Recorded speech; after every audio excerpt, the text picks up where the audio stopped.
My daughter came back from my mother's house holding a little spiral notebook. At first, I thought it was just another one of those silly journals kids use for drawing hearts and doodling ponies. But then she flipped it open and said, "Mom, why is my name in here?" Her handwriting was careful, hesitant, as if each letter was heavy. She pointed to a page near the back. A single word at the top in my mother's familiar script. Mistakes. And underneath, a list. Not of mine. Of hers. Didn't clean her shoes properly before dinner. Talked back when told to sit still. Used wrong fork at table. And next to each entry a number. A penalty. I felt my stomach drop because I recognized the pattern immediately. That notebook wasn't meant for my daughter. It was mine. Or at least a continuation of mine. 30 years ago when I was 7 I had my own notebook. Same columns. Same punishments. Same cold handwriting. I thought she had burned it. But apparently she had been keeping score all along. The sight of that notebook in my daughter's hands yanked me backward through time like someone pulling a cord around my throat. I was 7 the first time I saw my name written under the word mistakes. My crime? Laughing too loud at dinner. Penalty. No dessert for a week. By 10 the entries filled pages. Didn't fold laundry properly. Didn't iron socks. Yes, socks. Every mistake came with a punishment, written in neat columns. Sometimes hours of chores, sometimes skipped meals. Sometimes just silence. The kind of silence that hurt more than yelling, the kind that made you feel like you were shrinking. My mother loved the ledger. She said it kept me accountable. She told relatives it was teaching discipline. They all laughed. "Oh, she's just strict," they said. Strict. As if strict meant writing down the exact date your child cried too long and marking it with a tally. I thought the notebook disappeared when I turned 16. One day it was gone, replaced by the cold distance of a mother who no longer needed paper to track my failures. She had them memorized by then. I buried that memory the moment I left home. I swore I'd never repeat the cycle. And yet here I was, staring at the evidence that she had started again. This time with my daughter. My girl looked up at me, her lips trembling. Why would Grandma write this about me? Did I do something wrong? I forced myself to smile. Don't cry. Don't scare her. Don't let her see. No, sweetheart. You didn't do anything wrong. But inside I felt the familiar tightening. That sinking, heavy realization. My mother hadn't just kept her rules. She had passed them on. I asked my daughter where she'd found it. "At Grandma's," she whispered. It was on her nightstand. I thought it was like a diary. I opened it and I saw my name. I reached for the notebook, but she pulled it back instinctively, clutching it against her chest like it might protect her.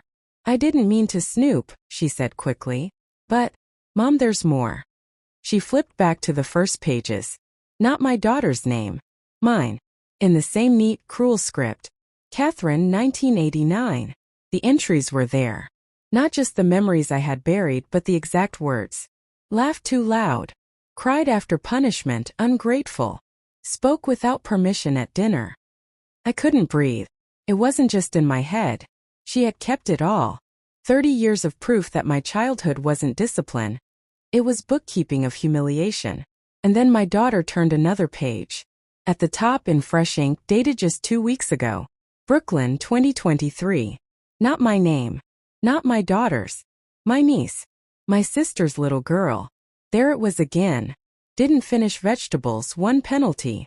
Played with food, 2 penalties. Asked for toy at store, ungrateful. 3 penalties. And beside them check marks. The last page was blank, except for a heading written in big block letters. Next, Eliza. My daughter. She stared at me wide-eyed.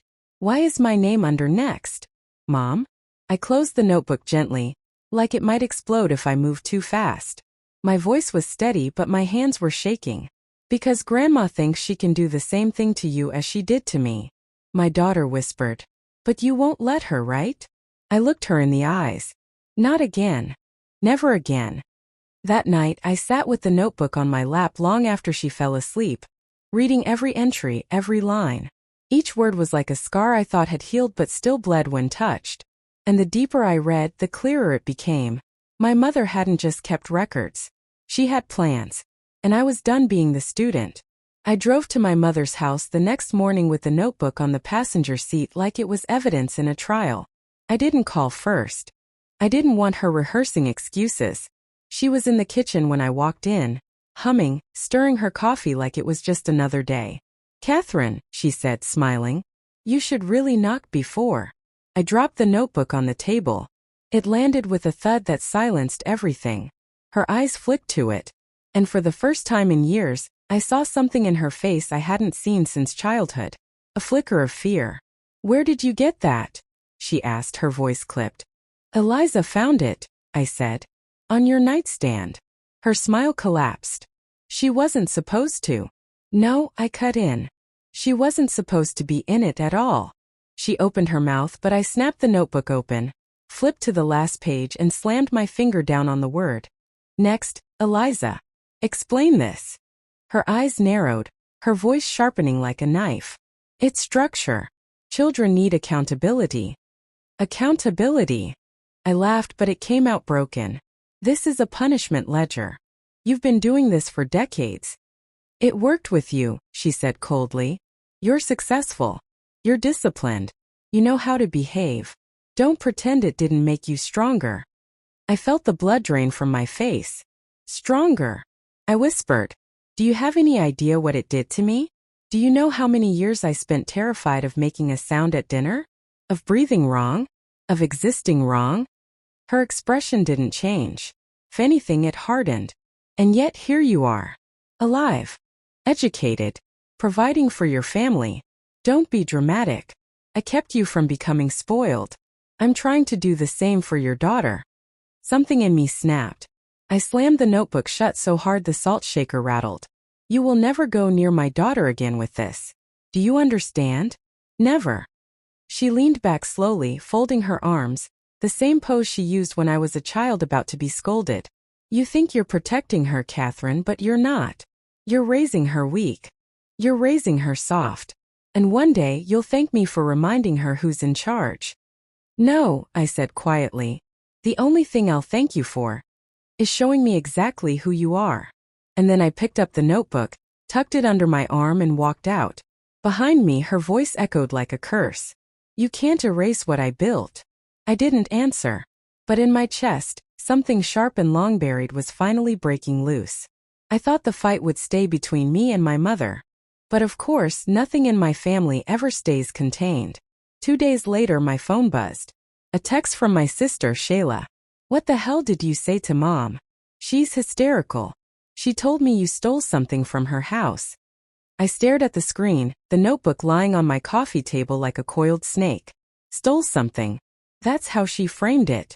Not I confronted her abuse. Not I protected my daughter. No, to her I was a thief.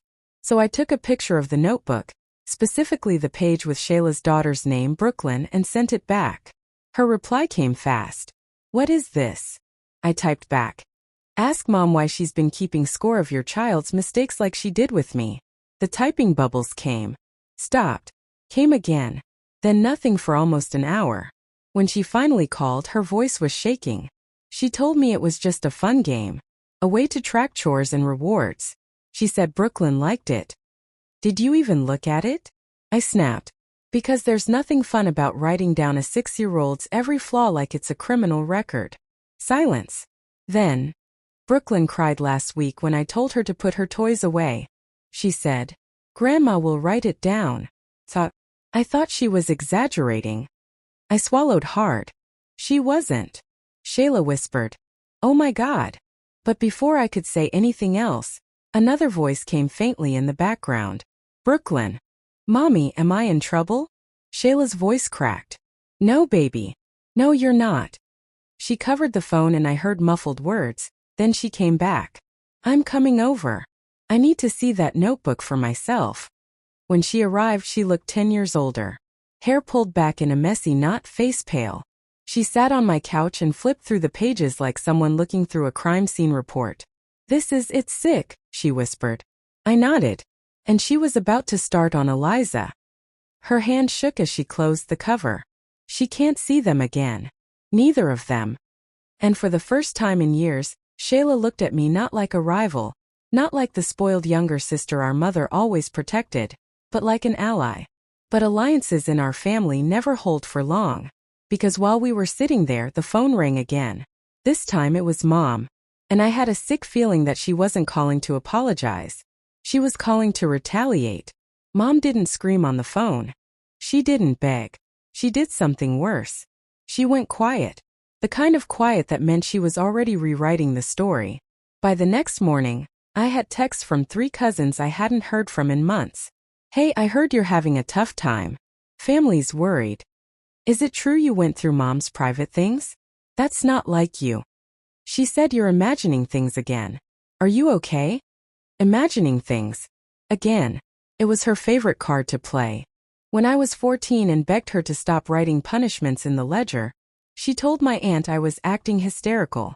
When I cried after being grounded for a week over leaving the faucet dripping, she told my grandmother I was overly dramatic. Now she was doing it again, this time with an audience. I showed Shayla the messages. She swore under her breath. She's trying to isolate us. That's what she does. Make herself the victim. But it worked. By the weekend, relatives were calling, their voices coated in pity. Your mother just wants peace. She's worried you're passing on your issues to Eliza. Maybe don't stir up the past. Let it go. Let it go. As if the past wasn't sitting on my coffee table in black ink, page after page.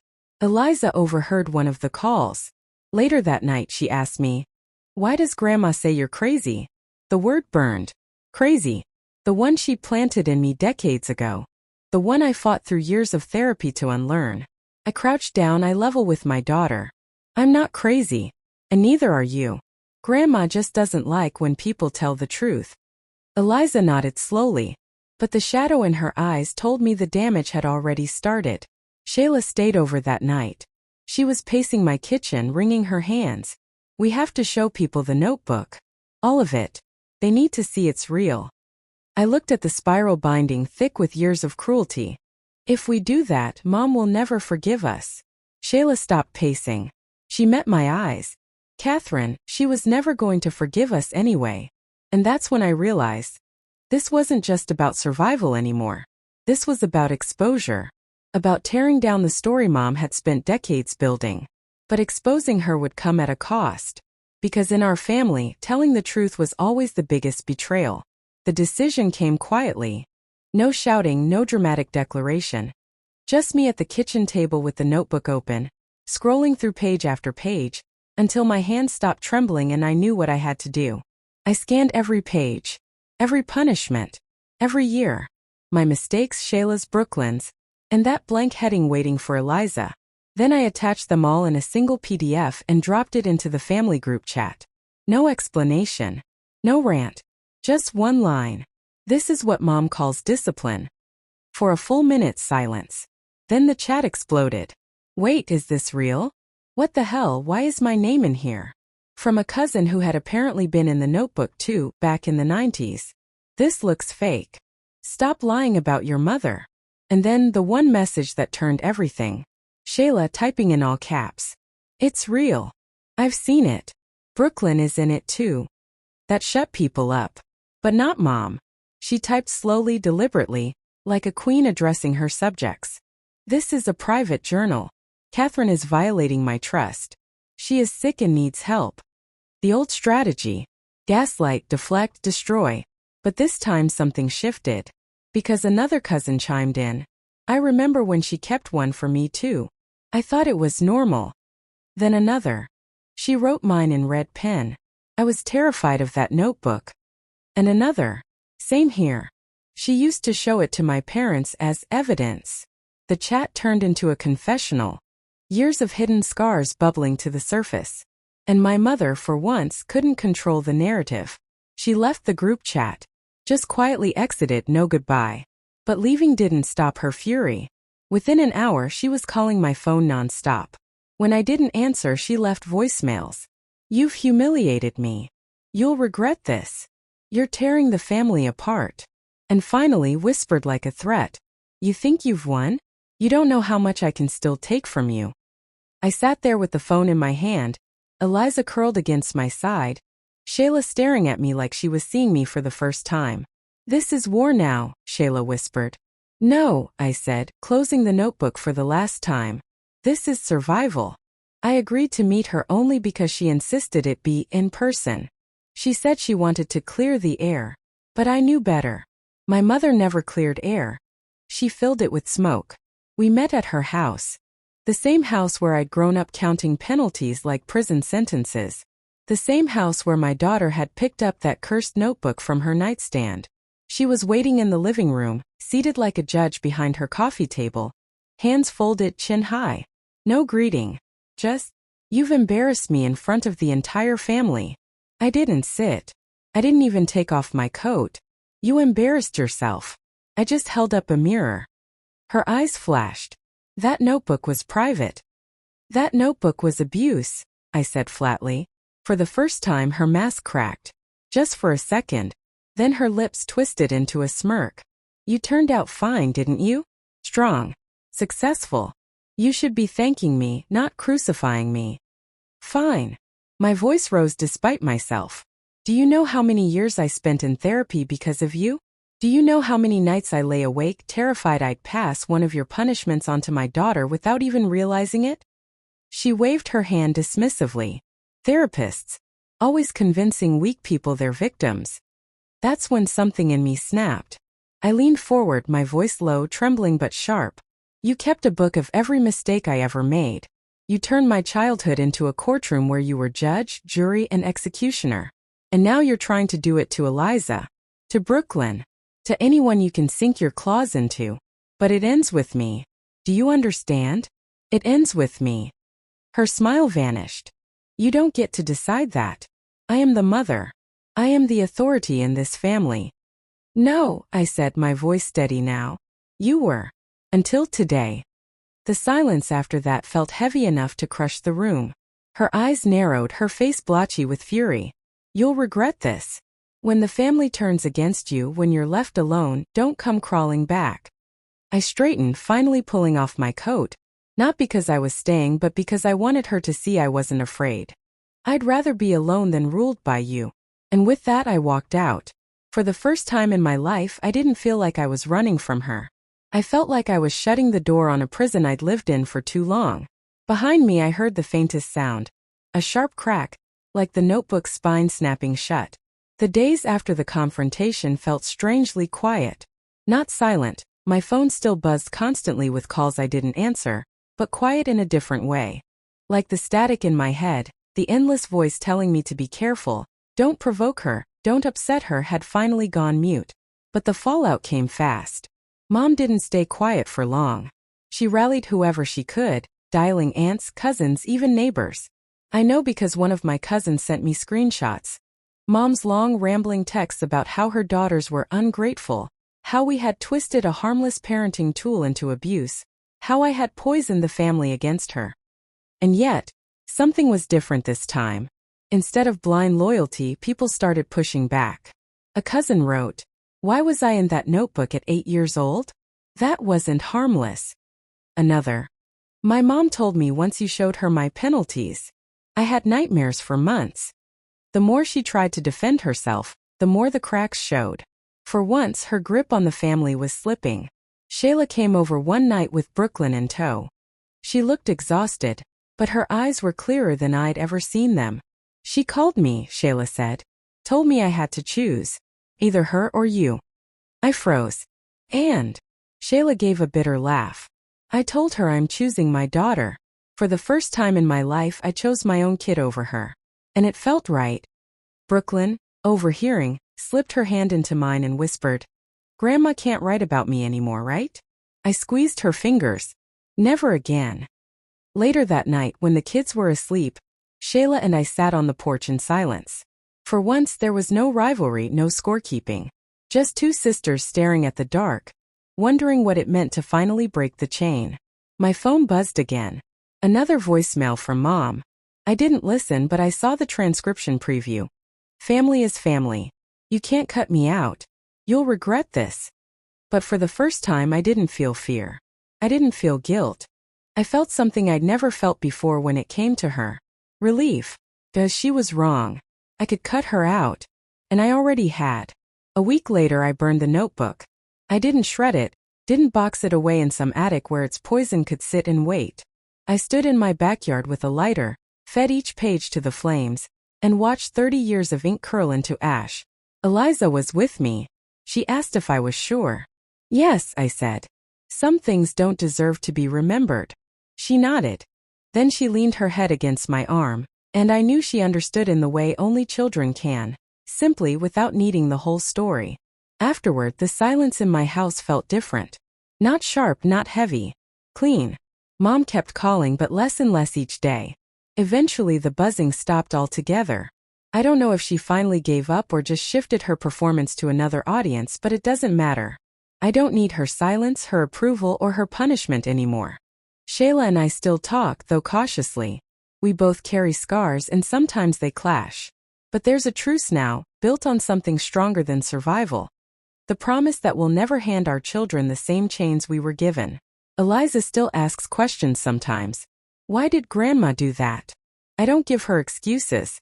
I just tell her the truth. Because some people confuse control with love. But love doesn't keep score. Love doesn't write your name under mistakes. She always looks relieved.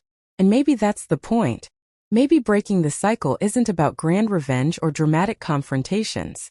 Maybe it's just about giving your child the answers you never had. One night as I tucked her in, she whispered, "You'll never keep a notebook like that, right?" I kissed her forehead. "No, baby. The only notebook I'll keep for you is the one where I write down all the things I love about you." She smiled, drifted off to sleep, and for the first time in my life I believed myself. Because the ledger was gone. The silence was mine. And for the first time so was my future.